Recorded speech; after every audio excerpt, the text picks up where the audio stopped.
Hey friends, what's up? Ash here with Gents. Hopefully you guys are doing really well. So a little bit ago, I did a video where I smelled 7 cheap blue fragrances that I wasn't as familiar with and rated them and decided which one I thought was the best of the bunch. Today we're doing that again, but today it's more aquatic style fragrances. So what I did is I had my wife pick out 7 for me. Some of these fragrances I'm more familiar with than others, and I'm gonna smell them and tell you guys which ones I think are the best of the bunch. So let's jump into it.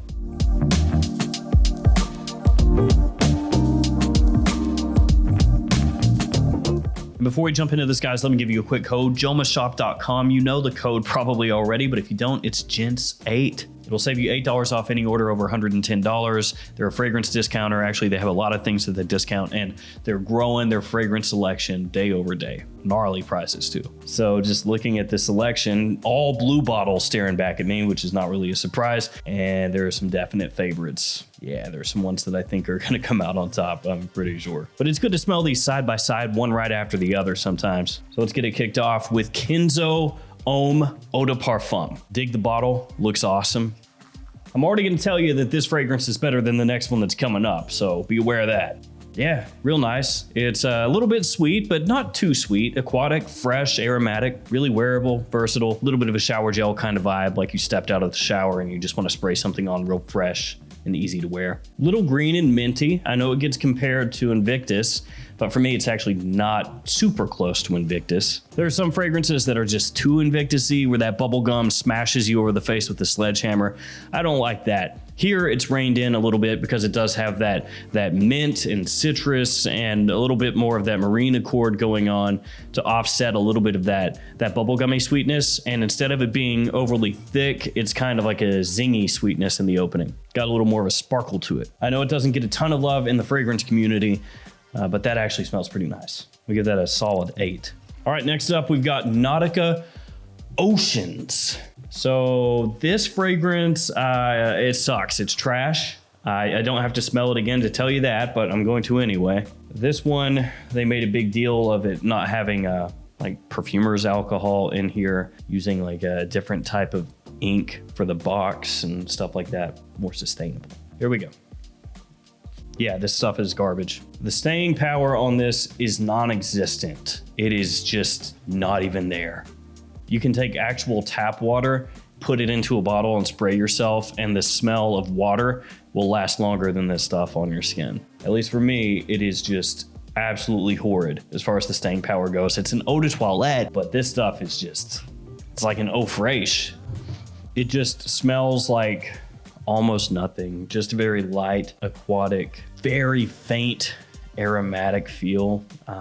It sucks. I don't even know what to say. 0.5. Next up, one of the heavy hitters of the bunch, Missoni Wave. Magnetic cap, gets like an automatic ½ point for that. I'm just playing. I'm not gonna give it an extra ½ point for that, but I should. Now, Missoni Wave is a really good pickup for a number of reasons. First off, the presentation is dope. It's got that magnetic cap like I talked to you about just a second ago. It's got that nice gradient coloration to it. It smells similar to Allure Homme Sport mixed with Versace Pour Homme. Both of those fragrances are really good in their own right. It's a big compliment puller. It's got great versatility. The performance is good for a summertime scent. Citrus in here smells nice. The aquatic feel smells nice. There's a lot to like. Yeah, I'm not sure. I'm trying to factor in like all the facets here with the score. You know, the price, the presentation, the smell, everything. We're gonna go 8.75, I think. That one grew on me a lot. Next up, we got Vince Diesel's favorite fragrance, Vincent M. Diesel. M stands for manly. It's Dunhill Driven Eau de Toilette. You get it? It's driven because Fast and the Furious. I know, I had to explain it. It's complex. That joke had a lot of layers to it. Here we go. Now, Dunhill Driven, I've already seen pop up at TJ Maxx and Burlington, so you may be able to find this one at a local discounter store.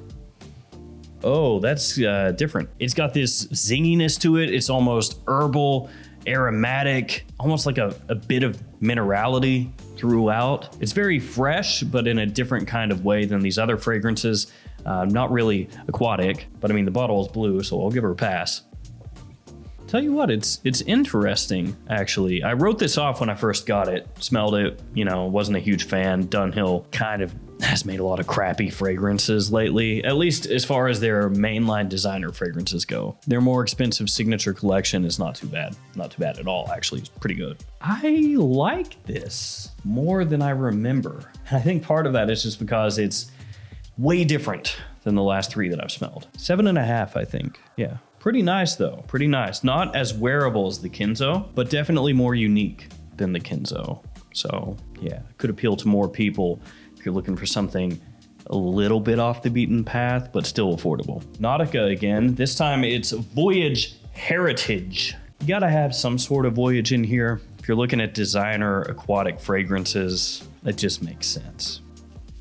Voyage flankers don't really get too much love. The original Voyage gets talked about a lot, but all the ones that came after it, nobody cares about. Here we go. Voyage Heritage. Minty, a little bit of like a shampoo feel. Yeah, like green shampoo. Not super great. Also coming across a bit weakly off the tester strip. Feeling bad for Nautica right now. Oh, sorry, Nautica. Yeah, I mean, the saving grace with this one is gonna be that I think it's in the $20 range, so it's not very expensive. So from discounters, you can get it really cheap. The question is, even at $20, is it worth throwing into your cart? Is it worth buying? And are you ever going to really want to wear this over the stuff that you already own? Sadly, it's not impressing me all that much. I'm going to have to give this a 5. Another thing is that's coming across quite weak off the tester strip. So of the 5 that we've smelled so far, the 2 Nauticas, they pack the smallest punch, and it becomes apparent pretty quickly off the tester strip even. Don't even have to wear it off skin in this circumstance, because the other ones are just pumping out so easily, you can pick it up right away. The Nauticas, you're starting to have to do this deal after only a couple minutes. Yeah, it is what it is. Now we've got an Armaf. It's Surf Pour Homme. Been a long while since I've smelled this. I do remember that the cap kind of sucks. It falls off really easily, and yeah, you can see there it doesn't really stick on there. Let's give it a spray, see how it is. It's been so long, I had to prime the atomizer again. The citrus here smells really cheap. I know some people are gonna yell at me because I had to prime that, so I'm gonna give it some more sprays on a new strip. Will that make a difference? No. Now Armaf, of course, is a clone brand, a clone house. So any fragrance they do, as soon as you smell it, you're going, what is that a clone of? What had they tried to make this time? The citrus initially in Surf is pretty bad, frankly. It smells really cheap, poorly done, synthetic. It settles in after about 4 minutes or so off the strip here anyway, and the citrus starts to come across a little bit creamy, but it doesn't smell close enough to any one fragrance that I could say it's definitely that. It's got like a little bit of Alorum Sport. It's got a little bit of Paco Rabanne's Invictus. It's maybe like a melding of the two a little bit, but then the performance is lacking here as well. Kind of like the Nauticas. You don't really pick it up that strongly, which is kind of a bummer. For a good reason, I think this one doesn't really get talked about all that much. When I very first got this in, I did want to wear it a good amount, and it was in maybe like one of my first summer lists on the channel. Now I remember why I didn't wear it very much past when I first got it in. I'm gonna give this one also a 5. Between the two though, I think I'd rather own Voyage Heritage. Last but not least, Rossa Ocean. So this is going last because I think it's the favorite to win it all. We'll see. Yeah, really nicely done. Smells very good, super wearable, very classy for a blue fragrance. Not that blue fragrances aren't classy, but the iris in here just helps kick it up a notch. It's become one of my go-to blue fragrances, one of my dumb reach kind of scents that I would grab for and spray on as I go out the door, and I don't have to think about whatsoever. This is another one of those fragrances that I thought was good initially, then I wore it more and really grew to appreciate it. And this is gonna be pretty tough. So let me go back to Missoni Wave here. Respray the openings a little bit. Oh man, I don't know. So there's no loser between these two. Honestly, I don't know. I'm gonna bump them both up to a 9, and I'm gonna give it a 60-40 split toward Missoni Wave. And that's really difficult for me to do because I love the way Rossa Ocean smells, but Missoni Wave has really been growing on me even more. And I think it's just because it has that Versace Pour Homme kind of feel, but just ramped up even more. And Versace Pour Homme is a fragrance that I really, really enjoyed for a long time, still do enjoy.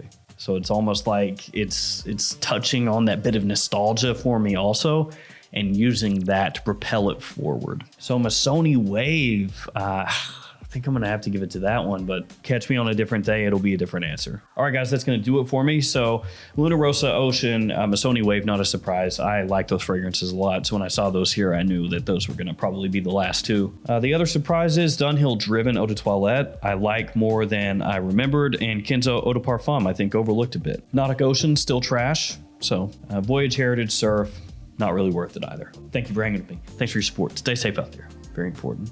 I'll see you tomorrow with another fragrance video. See you later.